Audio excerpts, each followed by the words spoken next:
Assalamualaikum warahmatullahi wabarakatuh.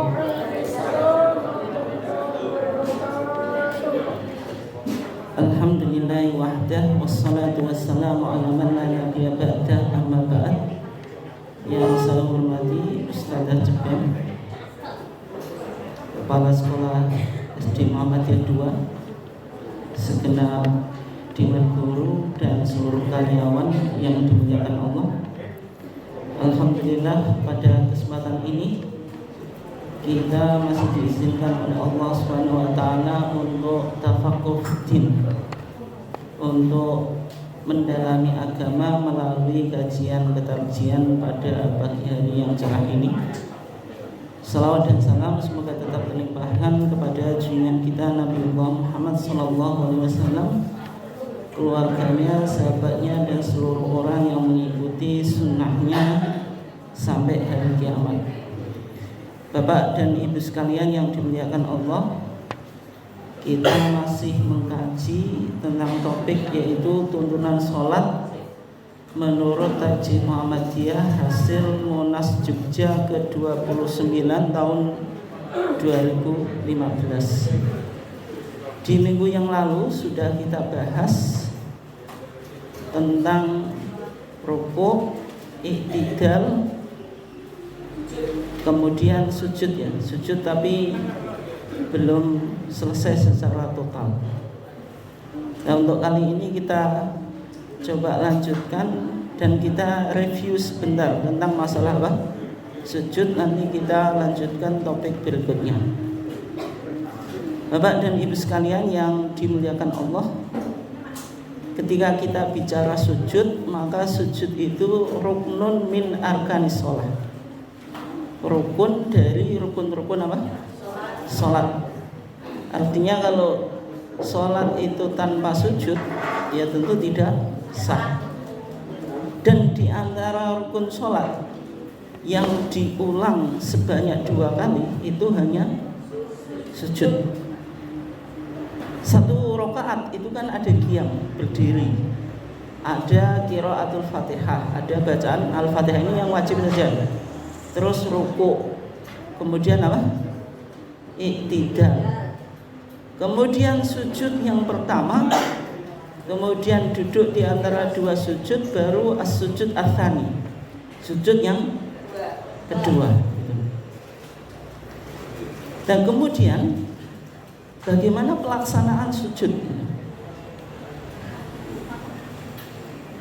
Di dalam HPT kita dijelaskan, ketika kita mau sujud maka melakukan takbir. Ini yang disebut apa? Takbir intiqal. Tetapi tidak usah mengangkat tangan, karena kemarin sudah kita bahas mengangkat tangan ada di 4 tempat.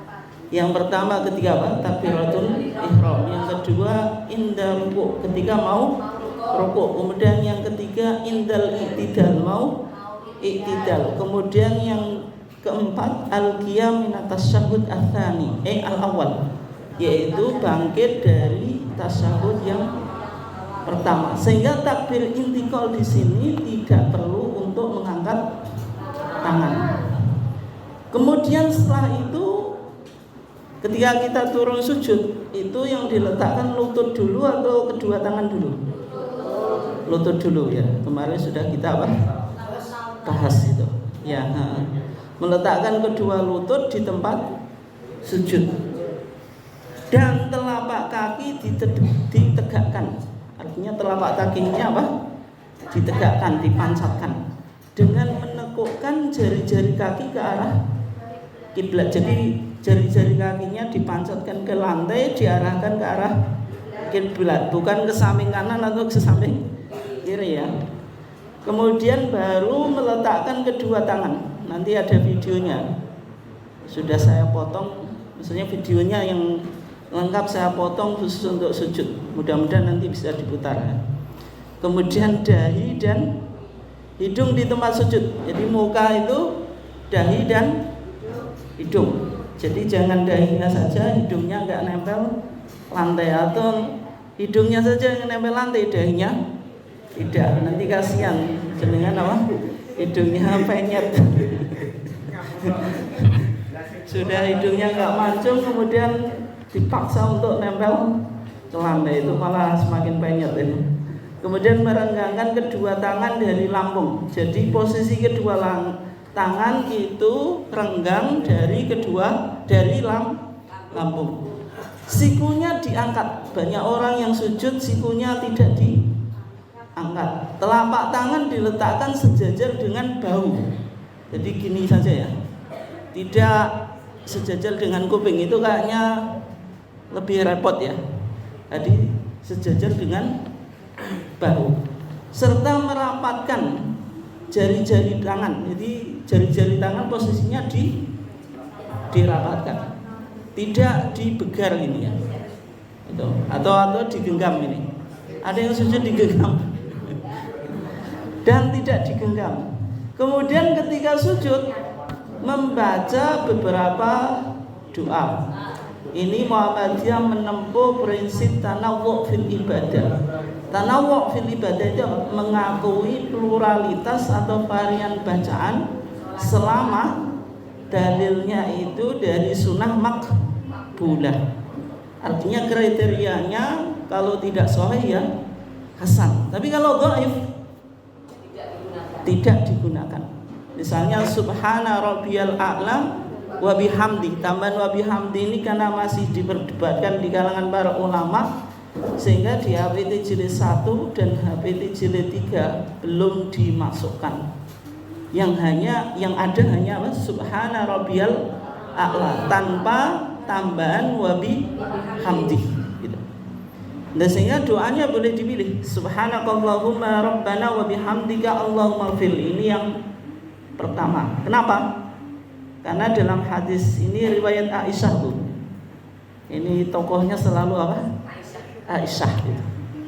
Kata Aisyah, Rasulullah itu yukthiru ayyakula fi sujudihi wa ruku'ihi. Yukthiru itu memperbanyak. Artinya menjadi muwadhabah, menjadi habit kebiasaan Rasulullah, yang doa yang paling sering dibaca ini yang pertama. Sehingga wajar kalau HPT kita sejak 1929 di Kitabus Shalah jilid 1 memasukkan doa ini alternatif atau opsi yang pertama. Meskipun kalau mazhab Syafi'i yang pertamanya apa? Subhana rabbiyal a'la. Karena tadi alasannya Majelis Tarjih karena di keterangan hadis Aisyah yukthiru ayyakul. Rasulullah itu memperbanyak membaca di dalam rukuknya dan sujudnya subhanakallahumma rabbana wa bihamdika allahumma fili. Kemudian yang kedua alasannya karena yata'awwal Quran. Rasulullah itu mentakwili Quran. Artinya yang ditafsiri apa? Yaitu surat An-Nasr. Idza jaa nasrullahi wal fath wa ra'aitan nasa yadkhuluna fi dinillahi afwaja fasabbih. Ada apa?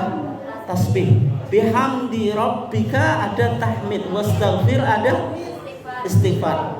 Kalau kita coba aplikasikan tiga tadi, tasbih, tahmid, istighfar pada doa ini.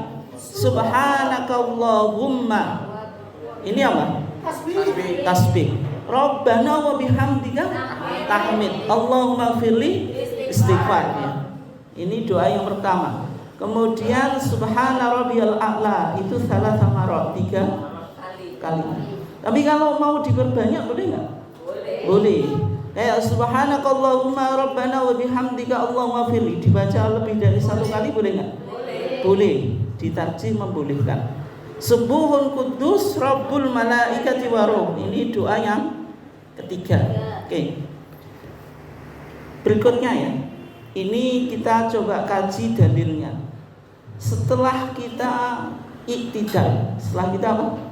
Iktidal itu apa?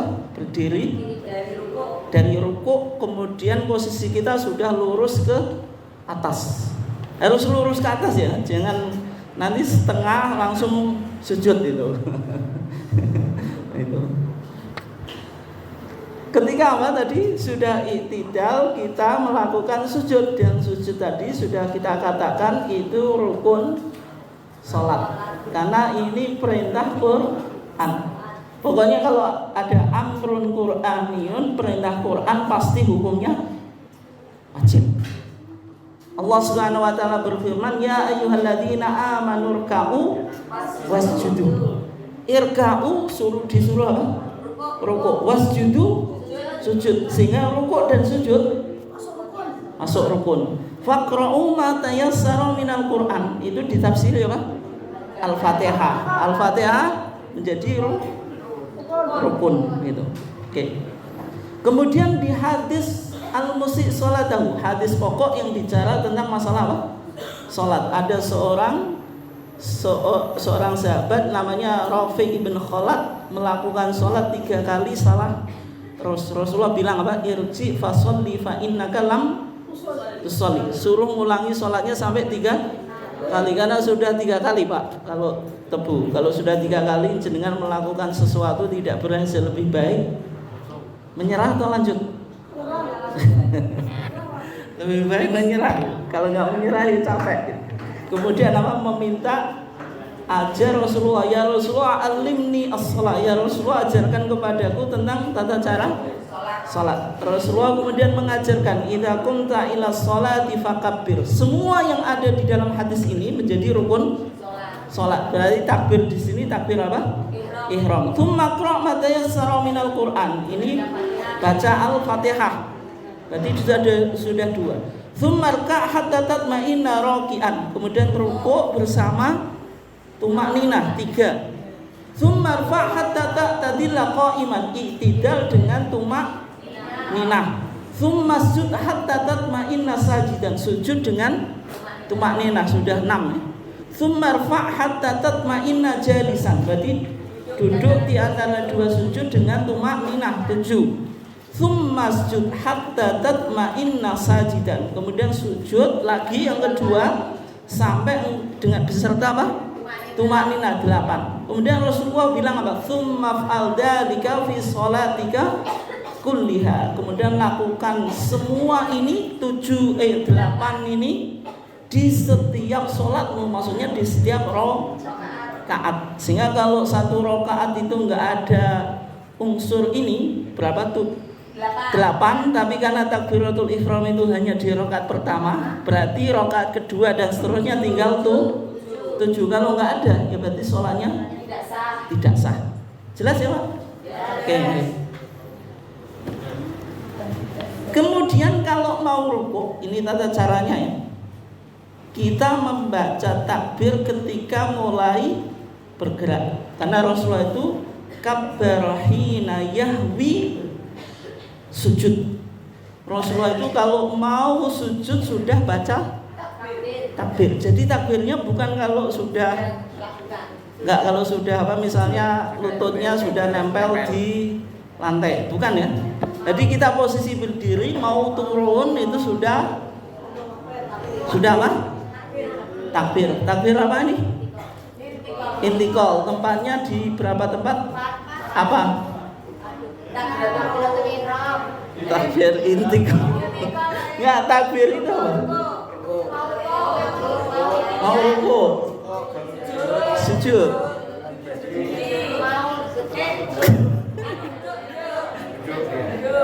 Duduk terus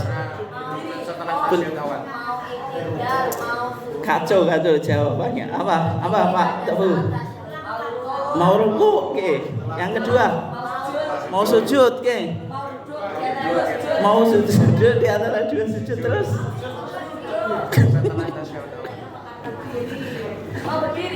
mau berdiri rakaat kedua oke. Ada yang bisa jawab? Catatannya komat ya. Al ilmu fis sudur la fi sudur. Ilmu itu dalam hati, bukan di catatan. Tapi catatan juga penting. Imam Syafi'i bilang apa? Al ilmu saydun wal kitabatu apa? Qayyiduhu. Itu. Ya, tapi intikal. Ya, berarti tempatnya 4. Ketika apa? Naik, turun, duduk, kemudian berdiri. Tadi kalau habis iktidal mau sujud berarti apa itu? Turun. Kan saya bilang takbir intikal posisinya di mana saja atau tempatnya di mana saja.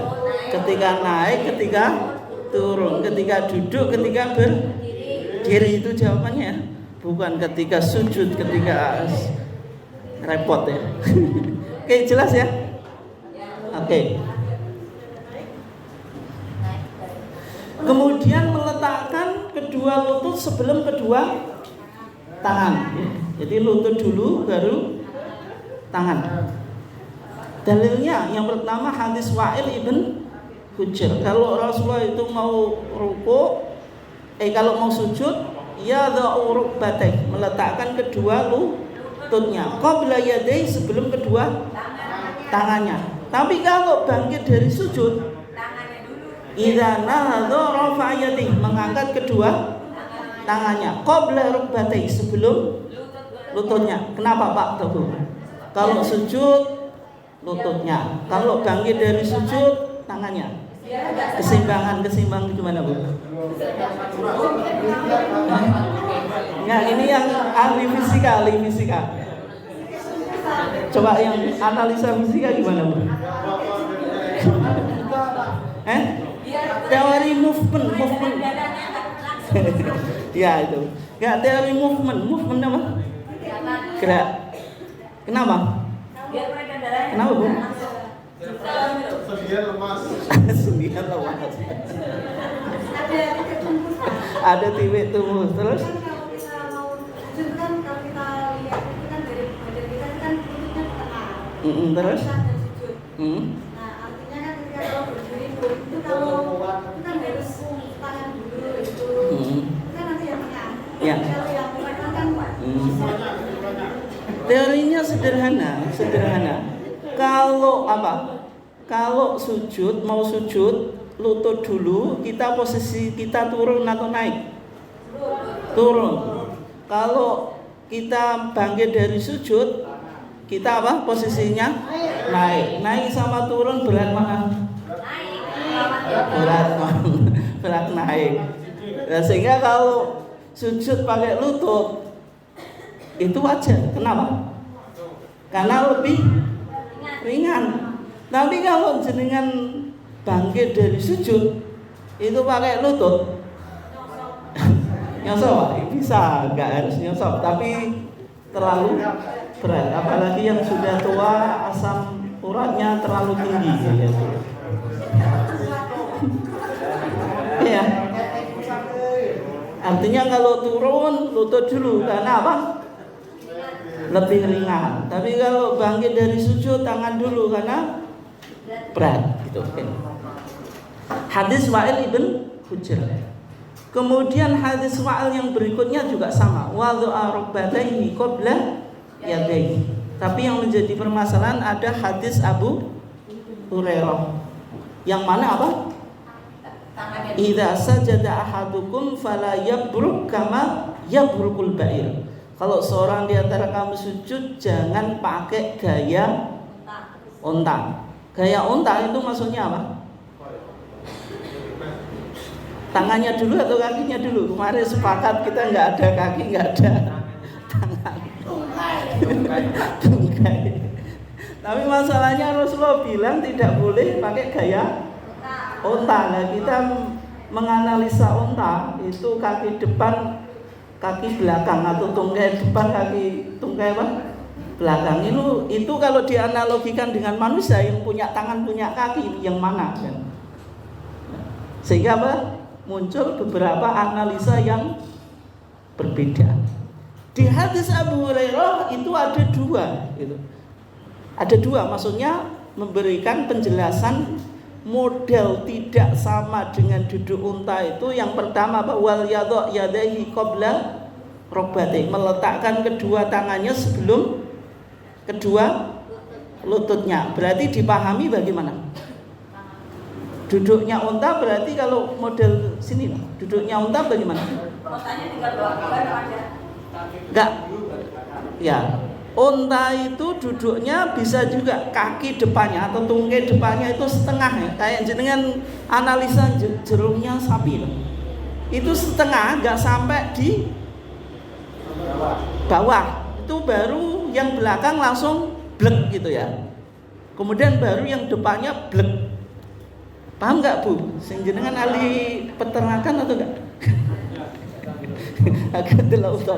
Enggak, ini kalau sapi loh. Sehingga dipahami tadi tangannya biar tidak sama dengan unta, tangannya dulu, baru kedua lututnya. Tapi analisa yang kedua, yang penting sapi atau unta itu kan yang tetap yang depan apa? Yang depan dulu, dua tungkai depan dulu, yang apa? Yang ditekuk. Berarti dipahami apa? Lututnya dulu, baru kedua tangannya. Dan sudah kita kaji ya, dari dua hadis Abu Hurairah ya. Ternyata hadis yang menjelaskan wal yadaihi qabla rukbatayhi itu ternyata bertentangan dengan redaksi yang kedua, fal yabtadi bi rukbatayhi qabla yadaihi. Pada riwayatnya sama-sama dari Abu Hurairah. Yang satu tidak sama dengan gaya duduknya unta itu apa? Meletakkan kedua tangan baru kedua lutut. Tapi yang kedua bilang apa? Lutut dulu baru kedua tangan. Intinya kenapa Bu? Pak, kenapa sujud tidak boleh ikut menderumnya unta? Kenapa?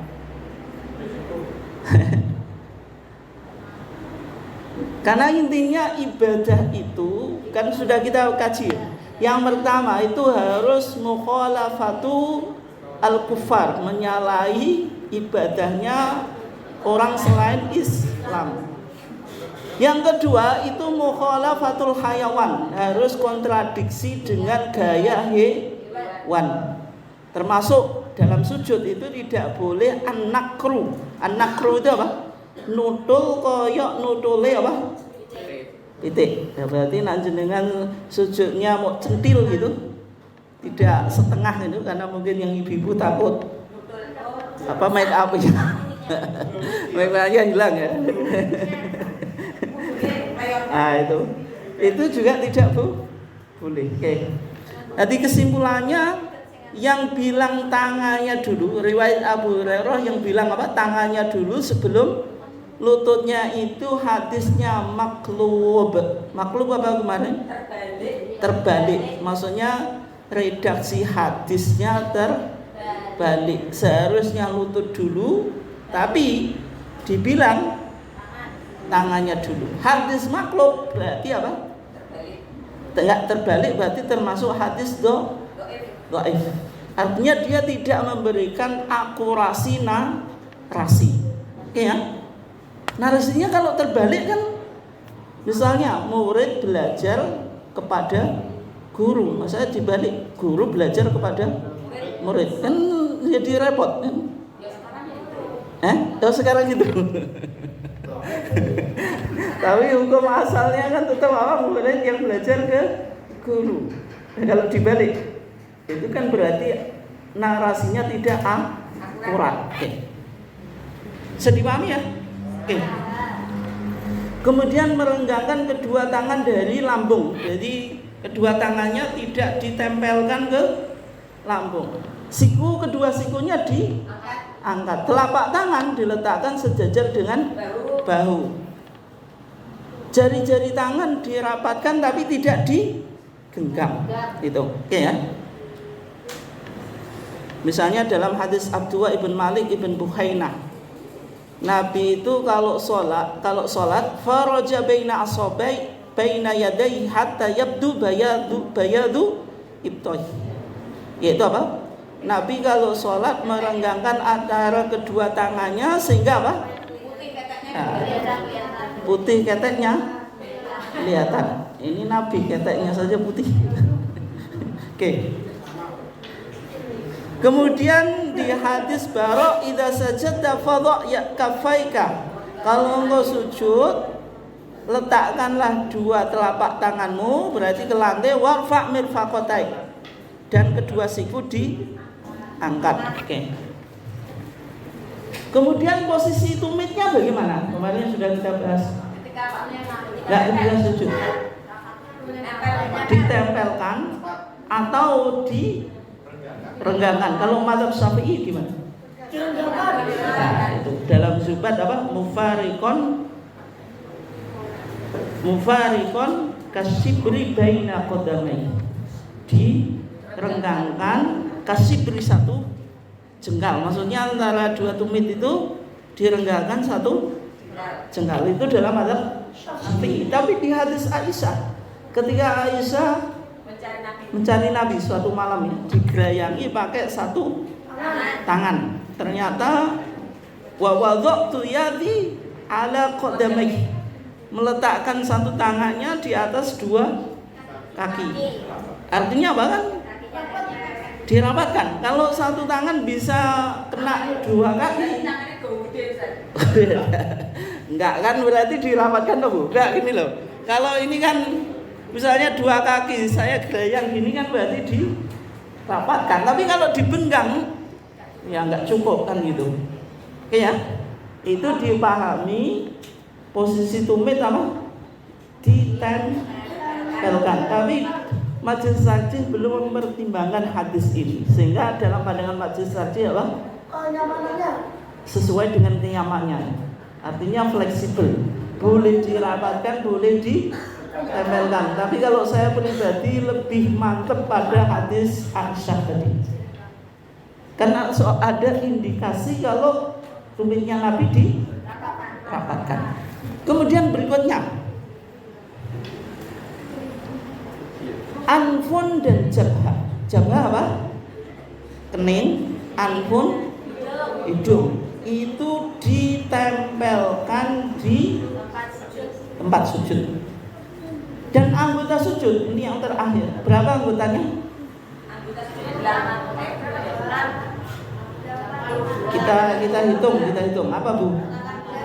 Kedua tangan. Enggak, jawab dulu. Kedua tangan, kedua lutut, terus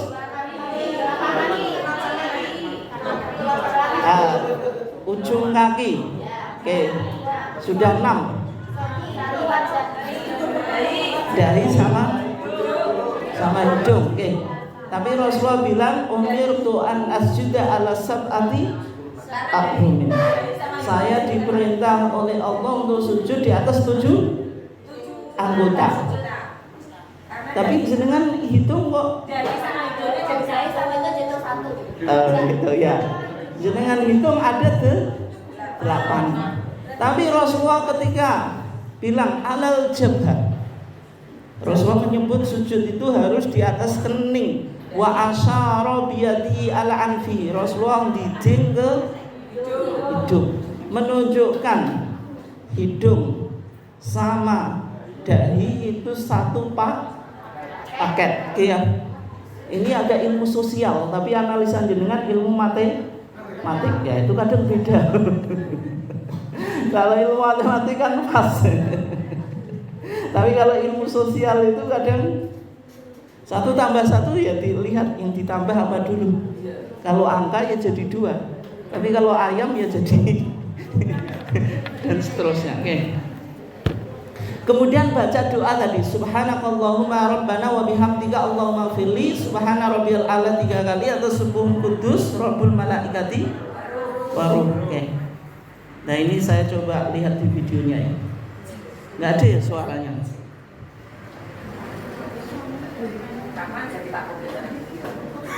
Kok malah enggak bisa?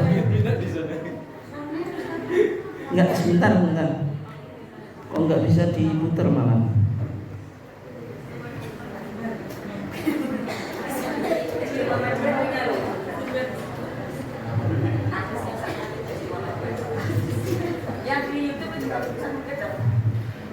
Ya. Sudah saya potong nggak bisa ya. Tadi sudah bisa kan?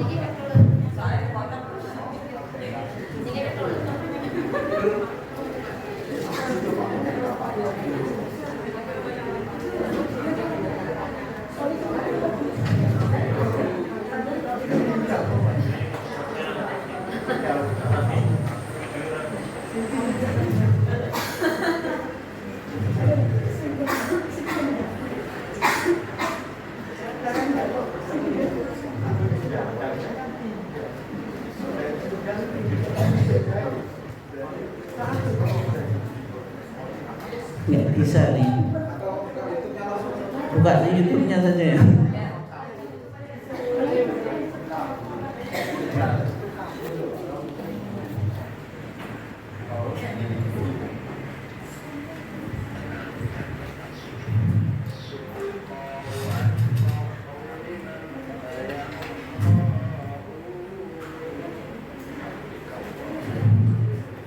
Oke ya, coba ini perhatikan ya. Ini tidak. Tadi takbir intiqalnya diucapkan ketika kita mau turun sujud, betul. Oke, enggak bisa, enggak apa-apa. Sudah. Yang penting lihat gambarnya ya. Ini kan posisi kita apa? Iktidal.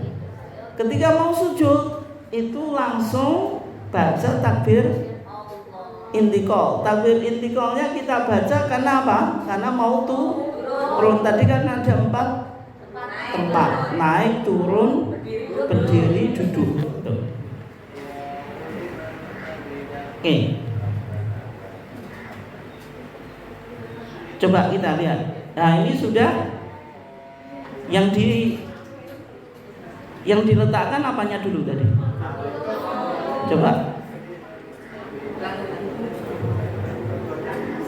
Coba ini lututnya dulu ya. Nah, ini lututnya dulu, baru kedua. Kemudian lutut, kedua kaki dipancatkan, kemudian tangan, kemudian apa? Dahi, hidung. Terus dengan kasih analisa. Ini posisi ini apa? Yang sudah kita jelaskan tadi. Sikunya ditempelkan atau enggak?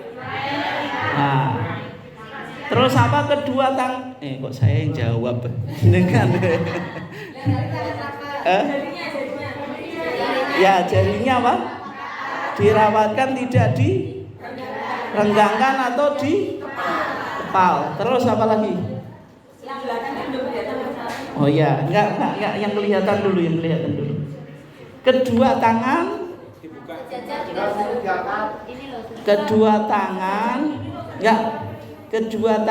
tidak ditempelkan ke lambung. Terus apa lagi?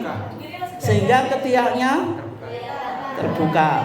Terus apa? Kedua tangan sejajar dengan bahu. Oke ya. Nah, bagaimana kalau wanita, Bu? Jangan kok nggak tanya. Sama, Bu, suka persamaan ya. Equality ya, musawah baina nisa wal mar'ah atau baina rijal wan nisa. Oke. Kemudian baca apa? Doa tadi. Subhanakallahumma rabbana wa bihamdika Allahumma ighfirli.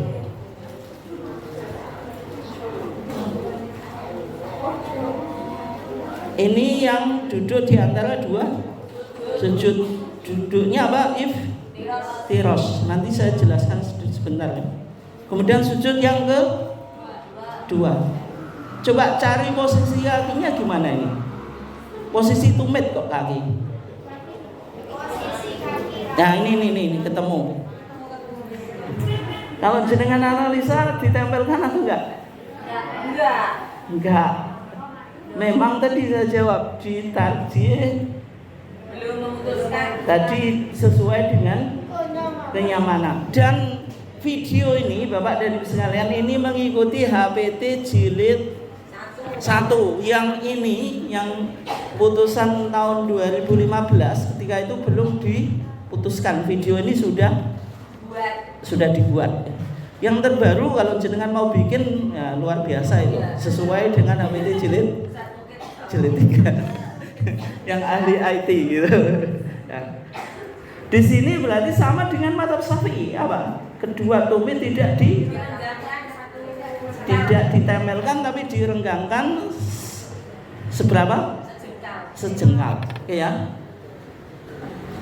Jelas ya? Oke.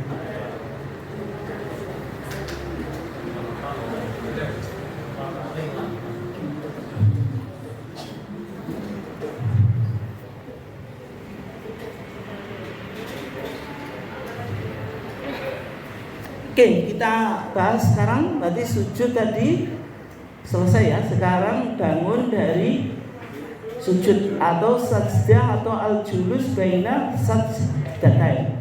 Sebagian ulama bilang al-i'tidal baina sajdatain. Itu biasa saja. Meskipun kalau jenengan memahami i'tidal itu ya dari rukuk. Tapi sebagian ulama duduk di antara dua sujud itu ya disebut i'tidal, tapi i'tidal antara dua sujud. Tapi secara umum bahasa fikih bilang kalau nggak jauh saya al-julus baina sajdatain, duduk di antara dua sujud. Posisi duduknya apa? Duduk dalam sholat ada berapa Pak Tebu kalau jenengan surma? Yang pertama apa? Iftirosh, yang kedua tawarruk. Di sini duduknya apa? Iftirosh. Bedanya tawarruk dengan iftirosh apa? Nah, kalau duduk iftirosh itu menjadikan pantat itu kok menjadikan pantat? Menjadikan apa? Telapak kaki kiri sebagai firosh, sebagai alas duduk. Firosh itu artinya apa? Tempat yang dibuat duduk itu firosh. Oke ya. Kalau tikar hasir. Oke ya, jelas ya. Itu iftirosh. Kemudian yang kedua ada duduk tawaruk. Tawaruk itu dari kata warikun. Warikun itu apa? Pantat atau bokong. Maksudnya apa? Bokongnya atau pantatnya yang dijadikan alas duduk. Maksudnya nempel ke lantai. Tuh. Nah sekarang Pak Teguh, dalam sholat itu duduknya secara umum pakai duduk apa? Duduk iftirosh, kecuali di tasyahud akhir. Itu jangan ingat ya. Semua duduk dalam sholat itu iftirosh, kecuali duduk tasyahud akhir. Termasuk berarti duduk di antara dua sujud ya. Itu analisanya semacam itu. Meskipun saya tahu jenengan ya dari kecil sholat, sampai sekarang masih sholat. Kalau sekarang ngaji ya. Tapi kalau analisanya belum tentu pernah menganalisa ya. Sehingga kesemuanya tadi duduk di dalam sholat semuanya iftirosh kecuali duduk tahiyat akhir. Ya, kemudian kita apa tadi memulainya Allahu Akbar, ini takbir apa? Intikal, posisi kita apa? Duduk. Nah, ketemu kan? Berarti takbir intikal kita baca ketika kita posisi diantaranya apa? Duduk. Contohnya apa? Nah, ketika kita bangkit dari sujud ke duduk di antara dua sujud, disunahkan baca apa? Takbir intikal. Setelah lurus atau i'tidal, kita baca doa. Doanya apa? Allahumma gfirli warhamni wajburni wahdini warzuqni. Semuanya pakai ini ya? Sepakat ya? Hafalan di sekolah ini ya? Nah, ini sesuai HPT, hadis Ibnu Abbas. Kata Ibnu Abbas, Nabi itu kalau berdoa antara dua sujud bilang apa? Allahumma firli warhamni wajburni wahdini warzuqni. Kalau di masyarakat itu ada sampai 8. Artinya Allahumma firli 1, warhamni 2, wajburni 3, wahdini 4, warzuqni 5. Kemudian tambahnya lagi ada warfa'ni. Sudah atau belum? Enggak ada. Terus wa'afini, terus wa'fu'anni.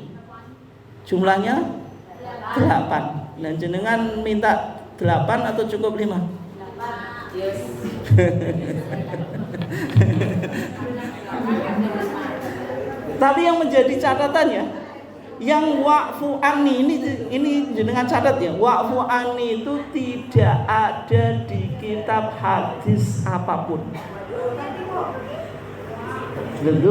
Tuh, tapi kok diajarkan di masyarakat? Nah, gimana Bu? Sebagai penguat saja pada saat penguat. Enggak, karena di masyarakat mengikuti mazhab Syafi'i. Dan Imam Ghazali itu yang menambah, karena Imam Ghazali itu ulama dalam mazhab Syafi'i. Makanya dalam kitab I'anatul Talibin dikatakan wazadalan nambah sopo Al-Ghazali, Imam Ghazali wa'fu anni.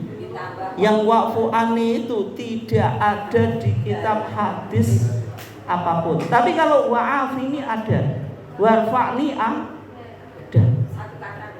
Tapi yang wa'fu anni itu yang tidak ada. Sehingga tarjih memilih yang tadi, pakai hadis Ibnu Abbas yang 5 itu. Meskipun kalau ditambah ya boleh saja, tapi yang wa'fu anni itu karena tidak ada hadisnya, maka dalam pandangan Muhammadiyah apa?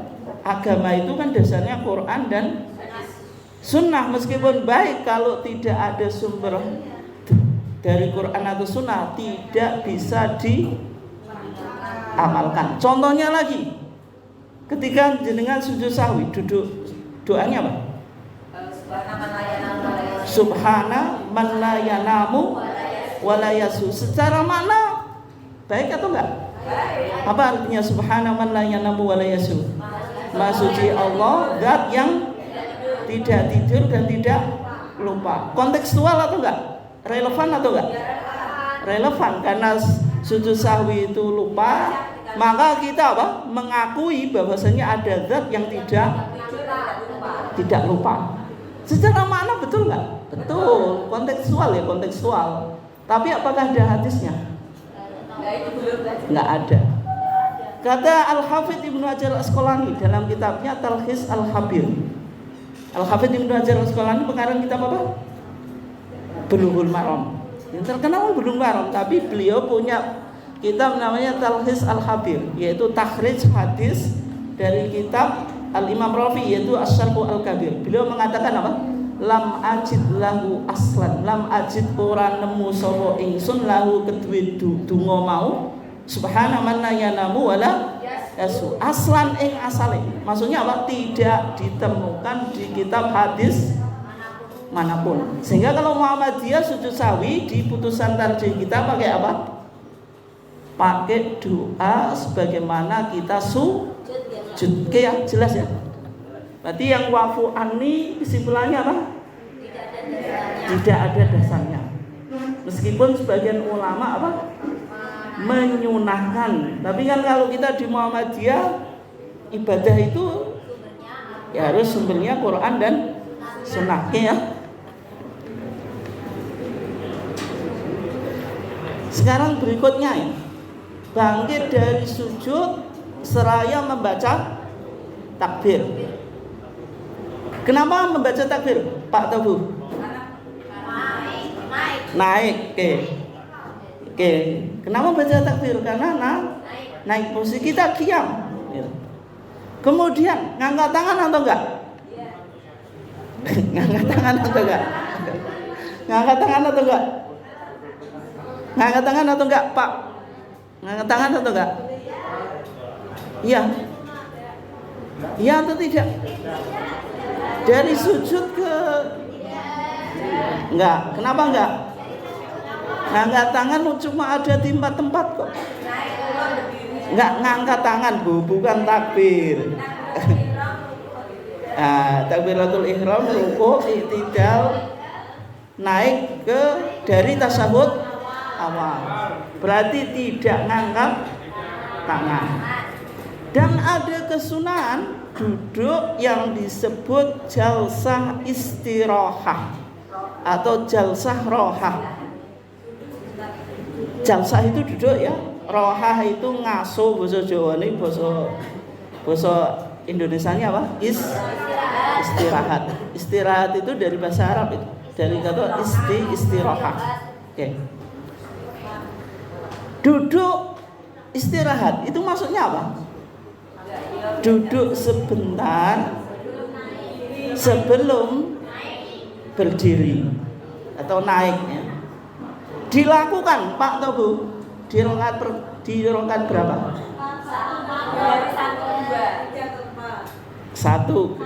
Satu kedua 3 ke 4, 1 ke 2, ya.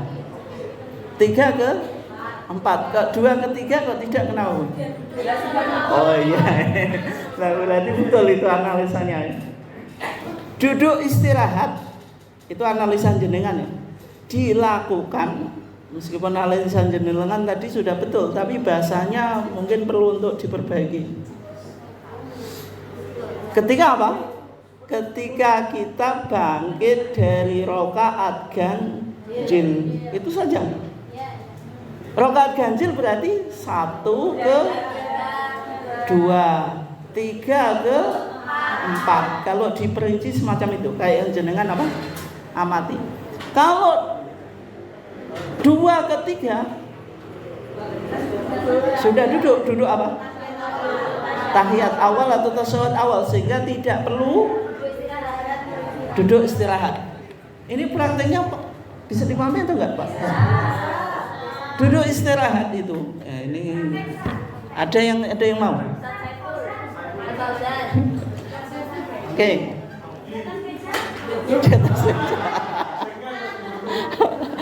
Oke, madhep selatan aja enggak? Terus saya berarti madhep. Ya. Posisi jenengan apa? Sujud, Pak. Posisi sujud. Ini anggaplah sujud yang kedua, kakinya suruh rapat, Pak. Kaki. Tumit. Ah. Tumitnya rapat, Pak. Ya. Nah, yang kita sepakati kan rapat tadi ya. Nah, ini anggaplah apa? Sujud yang kedua. Berarti bilang Allahu Akbar, Pak. Nah, ini namanya apa? Duduk istirahat. Terus Pak naik. Ini disebut apa? Duduk istirahat. Sekarang contoh sholat tanpa duduk istirahat. Contohnya gimana? Sujud, Pak, sujud. Ini sujud yang kedua. Bangkit tanpa duduk istirahat. Langsung, Pak. Nah, itu sudah. Berarti jenengan langsung angkat. Ada orang yang sholat gitu. Sujud. Coba ulangi.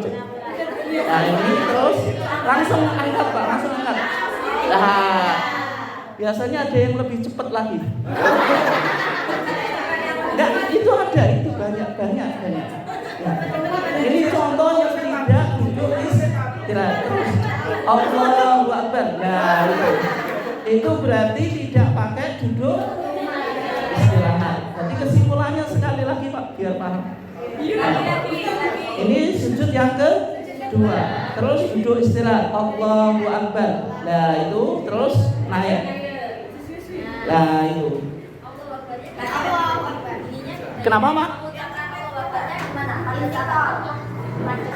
Nah, mengucapkan Allahu Akbar-nya ya, itu dipanjangkan atau tidak? Kalau di HPT kita yang standar, tidak perlu panjang terus gitu. Kan ada kan Allahu Akbar. Kalau dia apa? Ditarjih, tidak usah dipanjangkan, yang standar saja. Oke ya? Kenapa mau disebut duduk istirahat? Kenapa? Karena duduknya ada bacaannya enggak? Enggak ada.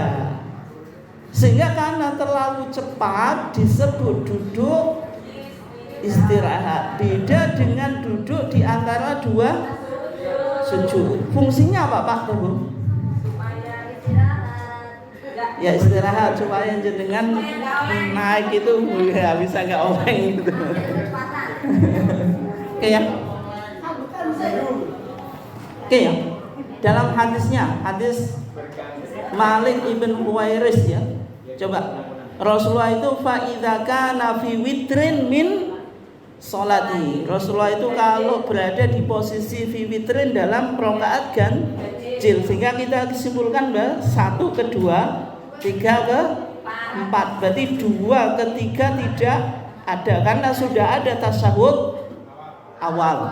Lam yanhaq, Rasulullah tidak bangkit hatta yastawiya qaidan, sampai beliau lurus Qa'idan dalam keadaan apa? Kok berdiri tuh? Duduk.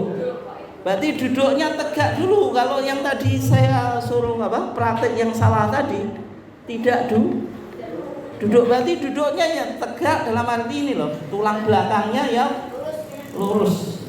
Kayak duduk di antara dua sujud. Hanya saja cepat. Kenapa? Karena tidak ada bacaan apapun. Oke ya?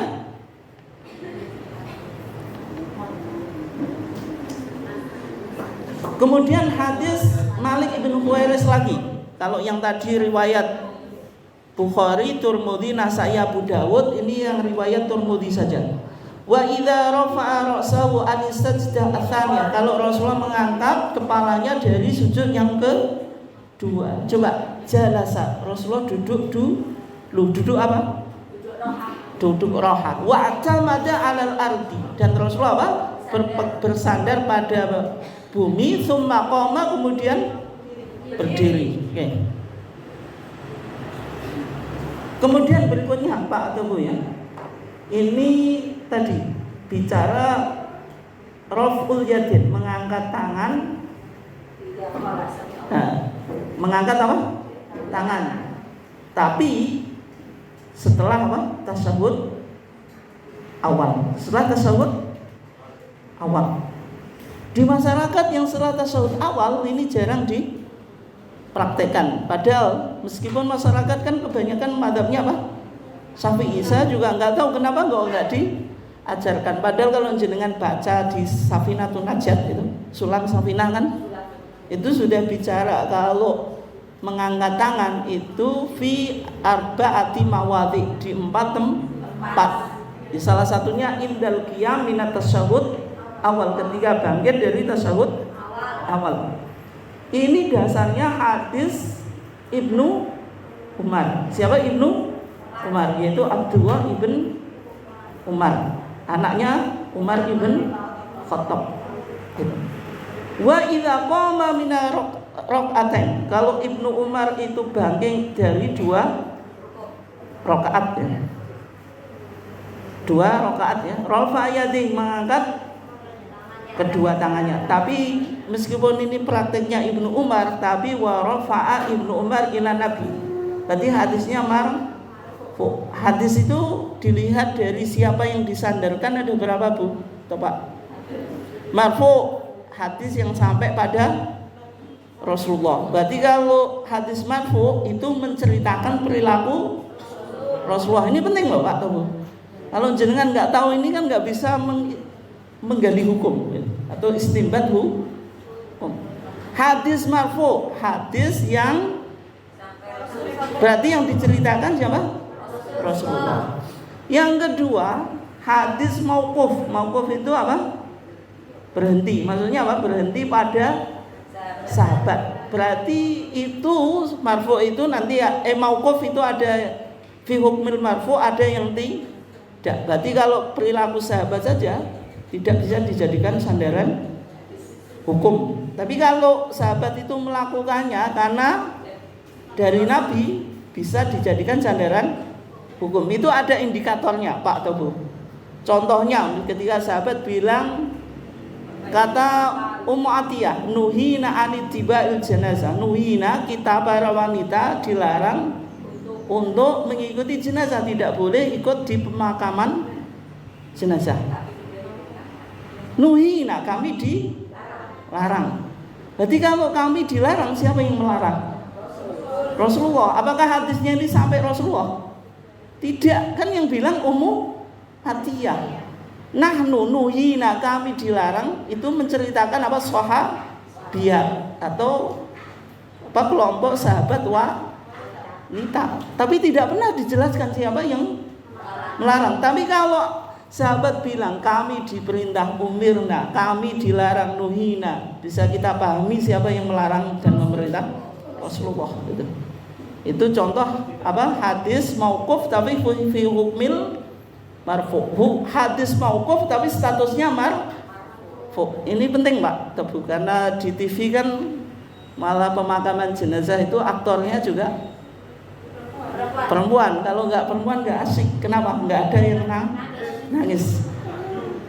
Ya kan kalau di TV di sinetron ya pasti pemakaman jenazah ya ada perempuan. Ya karena TV itu tanpa bermadzhab, padahal madzhab Syafi'i juga enggak membolehkan. Oke. Kemudian yang ketiga hadis maqtu'. Maqtu' itu apa? Sampai pada tabi'in. Oke ya. Kalau marfu' Rasulullah, kalau mauquf sahabat, kalau maqtu' tabi'in. Oke. Ini waktunya masih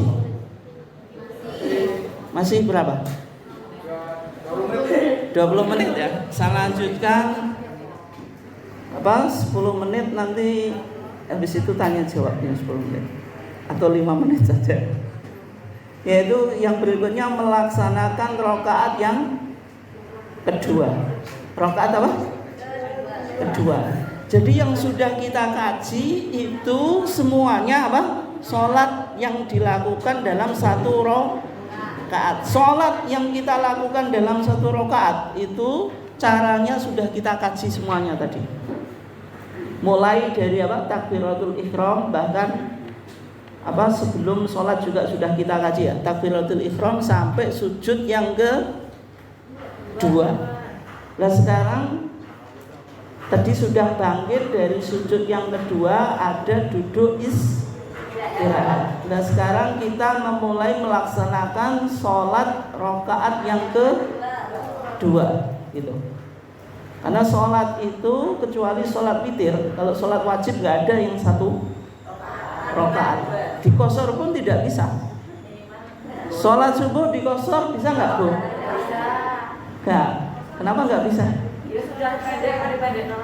Sholat maghrib dikosor bisa? Nggak bisa, karena bisa. Kemudian sholat yang 4 rakaat, duhur, asar, isya, dikosor bisa? Jadi berapa? 2 rakaat. Oke. Maghrib bisa dikosor? Maghrib itu 3 rakaat thulathiyah. Kalau dikosor itu berarti 1,5. Yang setengah itu gimana melaksanakannya? 1,5. Matematika nggak bisa, sehingga maghrib itu tidak boleh dikosor. Nah sekarang sekarang subuh 1 rakaat dikosor bisa? Secara matematika. Guru matematika coba dijawab. Subuh itu 2 rakaat. Kosor itu kan dikurangi setengah. 2 dikurangi 1 tinggal 1 rakaat. Tapi kenapa jangan jawab nggak bisa? Yang dikosor yang hanya 4. Lah ya kenapa yang hanya 4? Karena mencakup 2 rakaat mesti ada rakaat pertama, ada rakaat. Enggak, kenapa?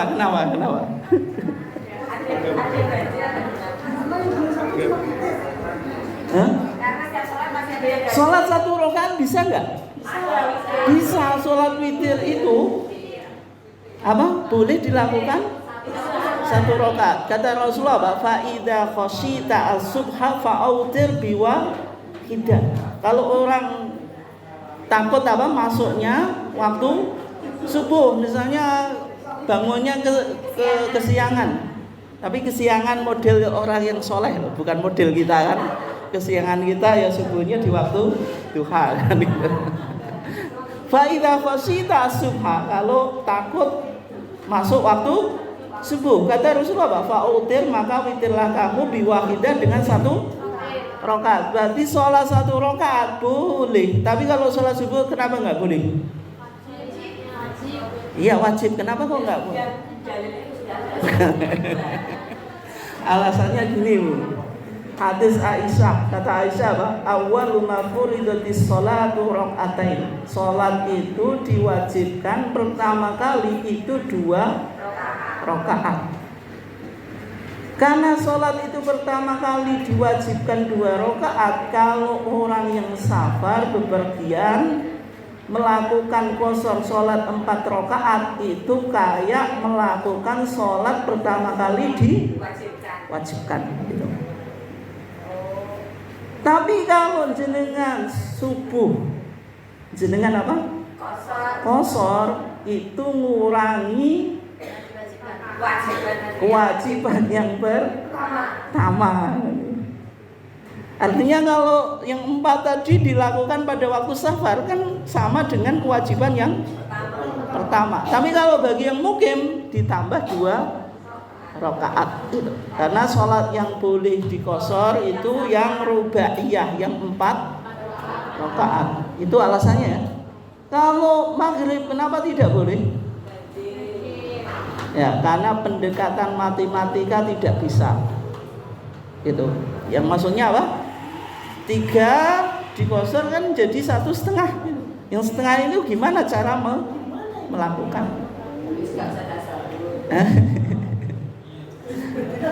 Tapi alasannya karena maghrib itu witrun nahar, ganjilnya sholat siang. Maghrib itu kan sholat yang dilakukan ketika masuk malam.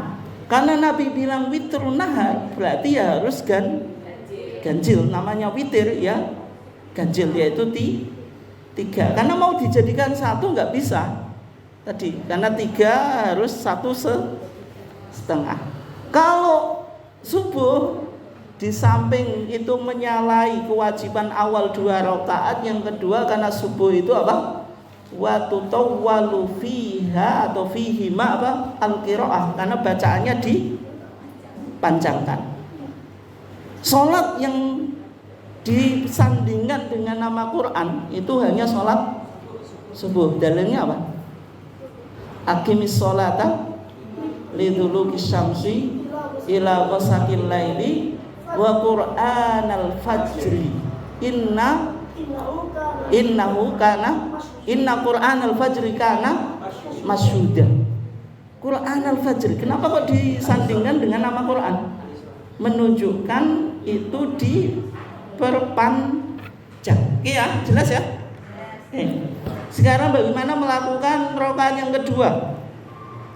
Ketika kita melakukan rakaat yang kedua, dalam hadis Abu Hurairah ya, Rasulullah itu kalau idana hadu mina rakaat tsaniyah, kalau bangkit dari rakaat yang kedua, yang dilakukan Rasulullah apa?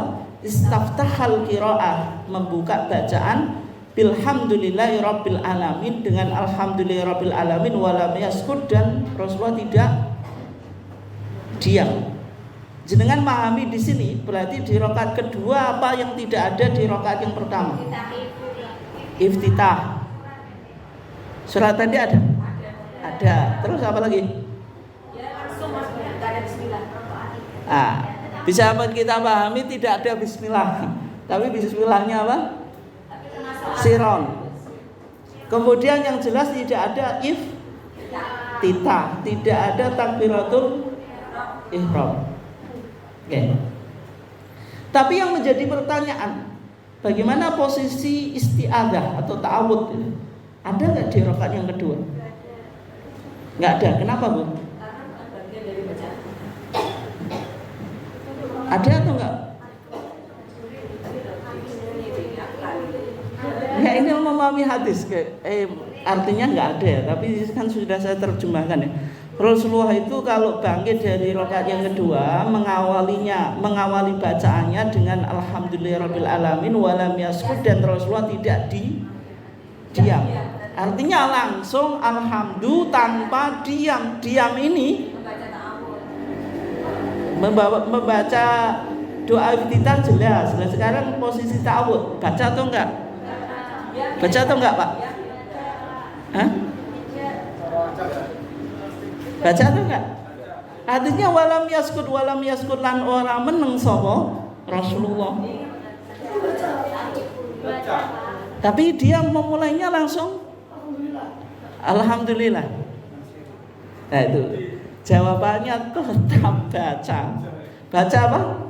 Ta'awud. Kenapa? Karena ta'awud itu qiraah qasirah, bacaan yang pendek. Tapi kalau doa iftitah itu qiraah tawilah, bacaan yang panjang. Sehingga kalau hadis Abu Hurairah bilang walam yaskut ini artinya bukan menegasikan adanya ta'awud. Wong bismillah saja menurut hadis ini juga tidak dibaca, tapi tetap dibaca, tapi siron. Berarti isti'adah dengan basmalah dibaca siron karena itu bacaannya pendek. Walam yaskut itu maksud Abu Hurairah apa? Tidak membaca doa iftitah. Ini menarik Pak. Karena Al-Imam As-Syaukani. Imam siapa? Syaukani. Siapa itu? Ulama dari Yaman ya? Ulama dari Yaman ya? As-Syaukani. Syaukani itu nama tempat di Yaman.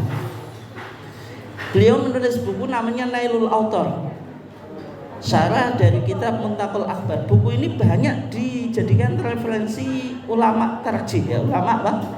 Muhammadiyah. Dari hadis ini walam yaskut Rasulullah tidak diam, dipahami isti'adzah itu hanya di rakaat yang pertama. Rakaat kedua, ketiga dan seterusnya enggak baca ta'awudz. Tapi putusan tarjih bilang apa kemarin? Baca atau enggak? Baca. Kenapa alasannya? Karena semuanya dimulai dengan ta'awudz. Ya, karena ta'awudz itu lil qiraah, kita pakai ketika mau baca Quran. Fa idza qara'tal Qur'ana fasta'id billahi minasyaitonir rajim. Dan sehingga walam yaskut ini yang dinegasikan oleh Abu Hurairah itu apa? Bacaan doa iftitah, bukan berarti menegasikan adanya ta'awudz. Oke, jelas ya? Itu caranya memahami. Ini sudah setengah ulama jenengan. Kenapa? Kan baca hadis bukan dibaca ini artinya kan enggak, tapi ada analisa setengah ulama. Tapi sing setengah ini lengkap atau enggak?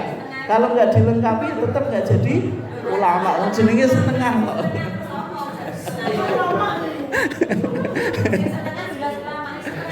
Ya, setengah lagi. Ya. Oke, mungkin sekian. Silahkan kalau ada yang ditanyakan, monggo. Ya, saya tanya Ustaz. Nggih, monggo. Yang kemarin kita sudah membicarakan berdiri sudah beberapa pekan yang lalu. Oke. Tapi ini ketika berdiri itu tidak dijelaskan, ketika jamaah itu kakinya itu merapatnya itu tidak dijelaskan. Oke. Posisi kaki saat memulai sholat itu sudah dijelaskan di video ini, Bu. Mungkin kita belum bahas. Itu apa? Berdiri lurus menghadap kiblat, muka agak ditundukkan dan mata melihat tempat sujud, kedua belah tangan lurus di sisi kanan dan sisi kiri ini ya. Ini kalau mau sholat gini ya. Tangannya juga lurus ke bawah, apalagi main-main atau apalah gitu. Enak sih sendakep, enak sih macam-macam gitu. Mau sholat posisi yang benar apa tadi? Berdiri tegak lurus. Kemudian matanya menghadap masjid. Masjid itu tempat sujud tadi. Kemudian kedua belah tangan tegak lurus di sisi kanan dan sisi kiri. Niat dalam hati menghadirkan sholat dengan ikhlas semata karena Allah.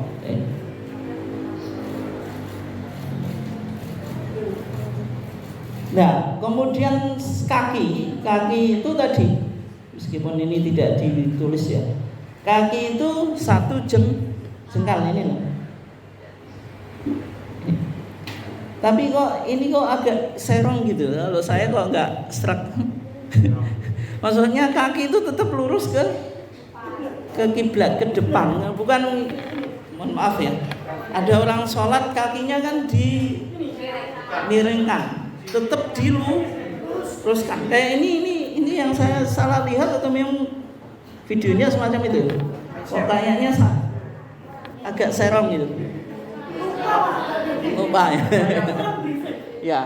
Ya kurang briefing Pak. Kayak posisi baris. Lah ya. Mungkin ini kurang briefing ya. Itu karena dibuat sebelum tahun 2000. Ya bisa jadi ini kan tidak yang memperagakan ini kan expert kan. Dia hanya menjalankan saja kan. Oke. Ini dihadapkan ke arah kiblat gitu. Tidak diserongkan kiri atau ke kanan, apalagi Tempelkan. Sebagian mazhab itu kalau wanita itu ditempelkan, Bu. Nempel maksudnya nempel. Tempel enggak. Kaki sama kaki ditempelkan. Rapat. Sama jamaah yang lain. Temannya itu loh. Sama jamaah yang lain. Oh, itu ke softnya itu. Ya. Di softnya memang ada hadis yang menjelaskan antara satu makmum dengan yang lain itu yang ditempelkan pakai yulsik. Yulsik itu menempelkan ya.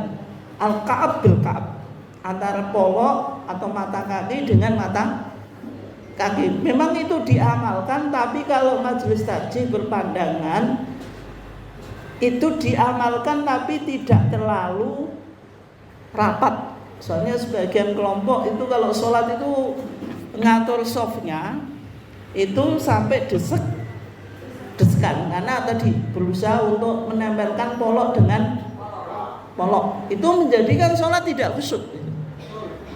Betul atau enggak, Pak? Ada yang nyari-nyari kaki itu, padahal yang dicari juga enggak paham.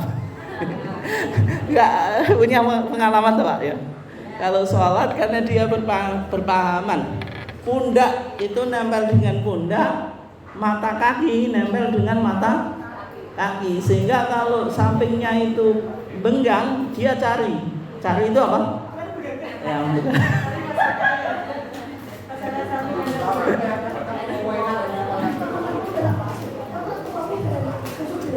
Nah, itu sudah dibahas ya, sudah difatwakan. Memang betul ada anjuran semacam itu. Tapi kalau berlebihan itu tidak baik. Demikian juga di masyarakat itu. Kadang pengaturan soft itu malah satu jamaah dengan jamaah yang lain itu jaraknya terlalu apa? Setengah meter loh. Seharusnya masih bisa ditempati 3 orang menjadi 2 orang. Artinya apa? Dalam hadisnya kan jangan sampai soft itu dimasuki anak kambing gitu. Cempe anak kambing, padahal cempe. Apalagi di masyarakat kadang lebih sapi iso lewat. Artinya Muhammadiyah itu sebenarnya tadi moderat ya. Tidak terlalu ekstrim kayak teman-teman Salafi, sehingga kalau tadi poloknya hilang ya harus dicari-cari gitu. Sampai begitu. Atau mungkin terlalu tasahul memudahkan sebagaimana di masyarakat tadi. Yang seharusnya soft itu tidak boleh jaraknya itu bisa dimasuki anak kambing, yang terjadi dimasuki sapi saja bisa. Mungkin itu ya. Silakan yang lainnya. Monggo Pak Teguh. Enggak ada ya?